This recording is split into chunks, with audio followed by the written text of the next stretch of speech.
Assalamualaikum warahmatullahi wabarakatuh. Hai, perkenalkan, nama saya Jessica Muza Mustika dari Prodi Ilmu Al-Quran dan Tafsir semester 4. Pada kesempatan kali ini, saya akan membahas mengenai tafsir ayat-ayat tentang perdagangan untuk memenuhi salah satu tugas dari mata kuliah Tafsir 3 Muamalah. Tidak dapat kita pungkiri bahwa kegiatan sehari-hari manusia tidak bisa dilepaskan dari yang namanya perdagangan. Karena perdagangan adalah salah satu bentuk perekonomian yang dilakukan oleh manusia, dan kemudian bisa dikatakan bahwa perdagangan ini adalah salah satu bentuk kegiatan yang paling tua yang pernah dilakukan oleh manusia. Dalam perdagangan, manusia melakukan tukar-menukar barang dengan sukarela. Jadi mereka bisa menentukan bagaimana keuntungan maupun kerugiannya. Jual beli dalam bahasa Arab diartikan sebagai al-ba'i. Secara etimologi dikatakan bahwa jual beli adalah kegiatan saling tukar menukar. Adapun secara istilah artinya adalah saling tukar menukar barang atas dasar sukarela. Menurut pendapat dari Ibnu Qudamah, jual beli berarti kegiatan saling tukar-menukar untuk dijadikan hak milik. Jadi dapat disimpulkan secara sederhana bahwa jual beli adalah kegiatan tukar-menukar barang yang dilakukan secara sukarela atau suka dengan suka untuk pemindahan kepemilikan dari satu pihak ke pihak yang lain. Nah, dalam problematika jual beli banyak sekali hal-hal yang perlu diperhatikan. Salah satunya, bagaimana jual beli bisa dikatakan sah dan halal untuk dilakukan, dan juga mana jual beli yang dilarang, seperti jual beli yang mengandung riba. Berikut ini kita akan ulas beberapa ayat Al-Quran yang berkenaan tentang jual beli maupun tentang riba. Oke, kita akan masuk ke dalam ayat yang pertama, yaitu surat An-Nisa ayat 29. Yang artinya, hai orang-orang yang beriman, janganlah kamu saling memakan harta sesamamu dengan jalan yang batil, kecuali dengan jalan perniagaan yang berlaku dengan suka sama suka di antara kamu. Dan janganlah kamu membunuh dirimu. Sesungguhnya Allah Maha Penyayang kepadamu. Berkenaan dengan asbabun nuzulnya, bahwa menurut Sayyid Qutb, ayat ini tidak bisa dipastikan. Apakah ayat ini diturunkan sebelum adanya pelarangan riba, atau ayat ini diturunkan setelah adanya pelarangan riba? Jika ayat ini diturunkan sebelum adanya pelarangan riba, maka ayat ini berkenaan tentang peringatan awal tentang dilarangnya riba. Tetapi jika ayat ini diturunkan setelah adanya pelarangan riba, maka ayat ini dikatakan sebagai ayat yang mengharamkan riba atau memakan harta manusia secara batil. Oke, kita masuk ke dalam tafsirnya. Menurut Syekh Haji Abdul Halim Hasan bin Jai, beliau mengatakan bahwa ayat ini melarang kita untuk memakan harta kita sendiri maupun harta orang lain secara batil. Maksudnya seperti apa? Yang pertama, bagaimana bisa dikatakan suatu perbuatan itu memakan harta sendiri secara batil, yaitu menggunakan harta yang kita miliki atau kita miliki sendiri ini untuk jalan maksiat. Kemudian maksudnya dari memakan harta orang lain secara batil, yaitu memakan harta orang lain untuk kepentingan apa? Riba, berjudi, menipu, menganiaya, dan lain-lainnya. Jadi dalam hal ini kita dilarang untuk memakan harta kita sendiri secara batil maupun memakan harta orang lain secara batil. Sekarang tafsir yang kedua, yaitu menurut Wahbah Az-Zuhaili.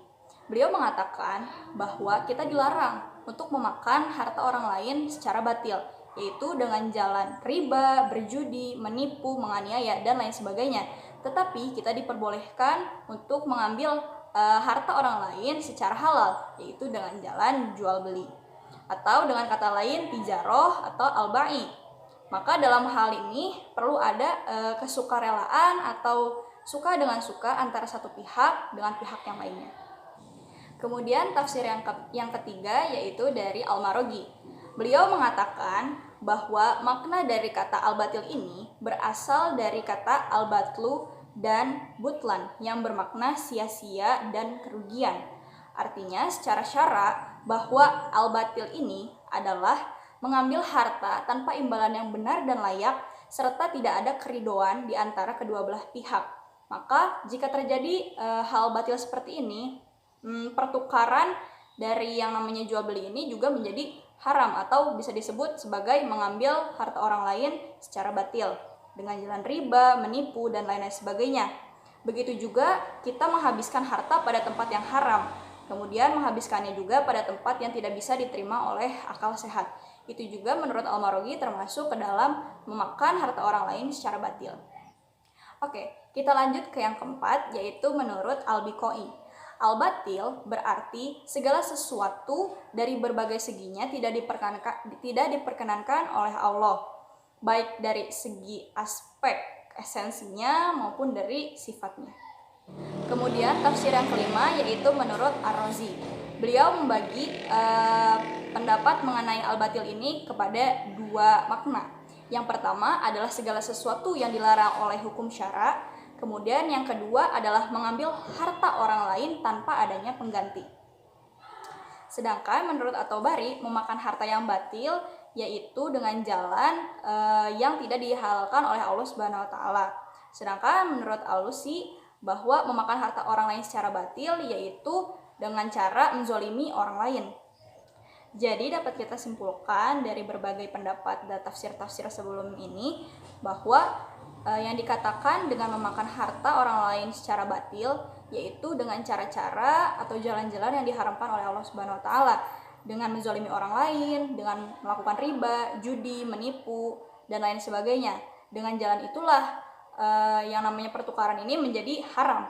Tetapi jika pertukaran barang ini dilakukan dengan sukarela, suka dengan suka, kemudian adanya timbal balik yang baik, maka itu adalah sebuah jalan tukar menukar barang atau mengambil harta orang lain secara benar.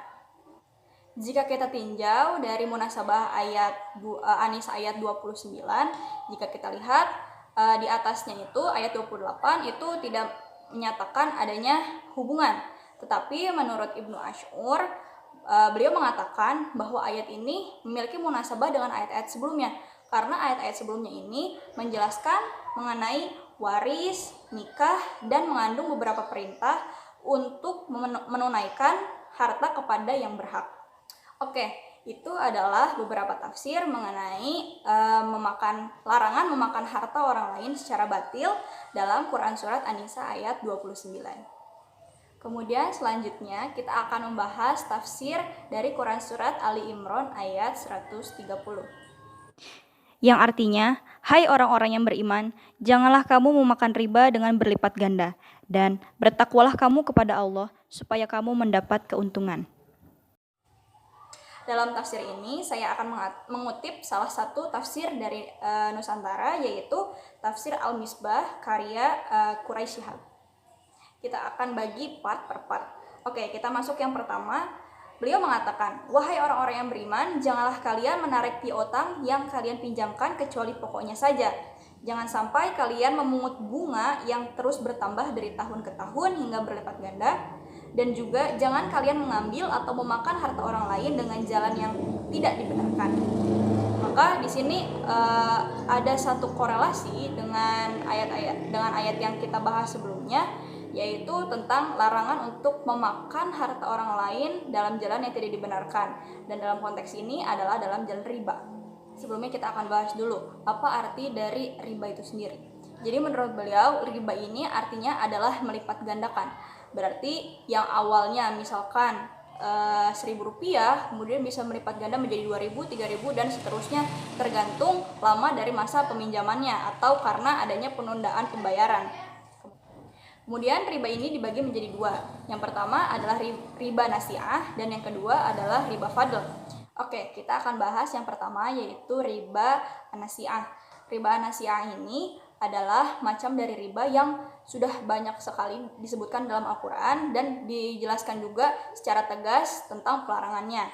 Batasan dari riba nasi'ah ini adalah adanya suatu pinjaman, kemudian pinjaman ini mendatangkan keuntungan bagi si pemilik modal ini karena adanya penundaan pembayaran.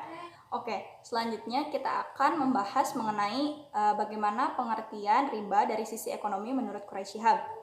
Yaitu riba merupakan cara pengumpulan harta yang membahayakan karena riba merupakan cara penimbunan harta tanpa bekerja. Sebab harta dapat diperoleh hanya dengan memperjualbelikan uang atau suatu benda yang pada dasarnya diciptakan untuk alat tukar menukar, dan pemberian nilai untuk suatu barang. Jadi intinya seperti kita menukar uang dengan uang atau emas dengan emas. Nah, itu tidak diperbolehkan. Agama Yahudi pun mengharamkan praktik riba ini. Hanya saja anehnya pengharaman itu hanya diberlakukan untuk kalangan mereka saja. Tetapi jika sudah melakukannya itu dengan kalangan di luar orang-orang Yahudi, mereka itu memperbolehkannya. Tujuan mereka adalah untuk menyengsarakan orang lain dan untuk memegang kendali perekonomian dunia. Alangkah jahatnya ya perbuatan seperti ini. Oke, kita akan simpulkan bahwa yang pertama, kita dilarang untuk memakan harta orang lain secara batil, dan salah satu jalan untuk melakukan secara batil itu adalah dengan melakukan praktek riba. Riba itu adalah jadi adanya penambahan harta karena adanya penundaan dari waktu pembayaran atau menimbun-nimbun harta dengan cara yang batil. Praktek riba ini sangat dilarang keras dalam Al-Quran. Bahkan bisa disebutkan bahwa riba ini bisa merusak segala hal yang berkaitan dengan ribanya. Jadi bukan hanya orang-orang yang melakukan riba, tetapi orang-orang yang di sekitarnya pun atau orang yang tidak melakukan ribanya pun bisa terkena dampak dari adanya riba ini. Jika dalam suatu perekonomian masih ada unsur riba, maka disitulah akan muncul suatu kehancuran. Maka jangan sampai kita memakan harta orang lain secara batil dengan jalan riba ini. Nah, bagaimana kita melakukan mengambil harta orang lain tetapi secara halal, yaitu dengan jalan jual beli yang diperbolehkan dalam syara kan atau sesuai dengan Al-Quran dan As-Sunnah dan tidak bertentangan gitu ya dengan adat juga. Tapi tetap bahwa riba ini hukumnya adalah haram dan jual beli hukumnya halal. Selagi mereka tidak ada pencampuran. Jika jual beli sudah dikaitkan juga dengan adanya riba, maka pasti itu akan menjadi haram juga. Oke, cukup sekian dari saya penjelasan mengenai ayat tentang jual beli dan riba. Semoga kita semua bisa terhindar dari praktek-praktek riba dan juga kita bisa menjaga diri kita untuk selalu melakukan jual beli yang sah dan dihalalkan oleh Allah Subhanahu wa taala dalam Al-Qur'an maupun dalam sunnah-sunnah Nabi. Thanks for watching. Wassalamualaikum warahmatullahi wabarakatuh. Bye.